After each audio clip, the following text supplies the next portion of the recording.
አዲስ አበባ ውስጥ የተፈጸመው አሳፋሪ ድርጊት እጅግ በጣም ያሳዝናል። ድርጊቱ ብዙም ያልተለመደና እንደ ዜጋ የሚያሳስብ ጉዳይ ነው። የግለሰቦቹ ድፍረት ብዙዎችን አስገርሟል።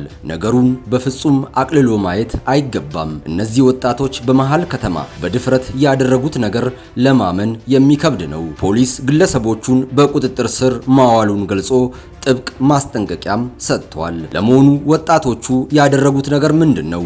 የፖሊስ የምርመራ ሂደትስ ምን ደረጃ ላይ ይገኛል? ጉዳዩ ሁላችንንም ይመለከታልና ሙሉ መረጃውን ከዘገባችን ተከታተሉ።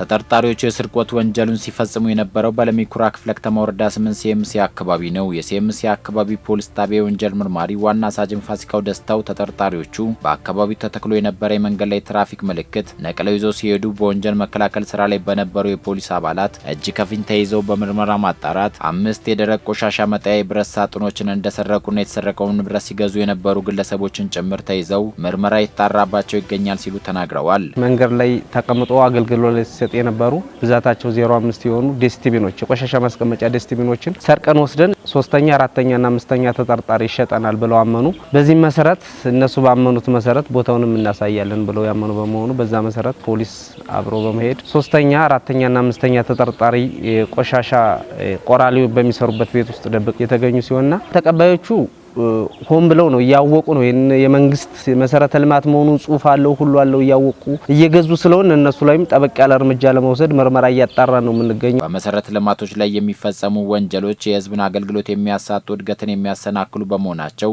ሁሉም ይህንን ተገንዝቦ ጉዳት እንዳይደርስባቸው መጠበቅ እንደሚያስፈልግ መርማሪ ዋና ሳጅን ፋሲካው ደስታው በመልእክታቸው አሳስበዋል።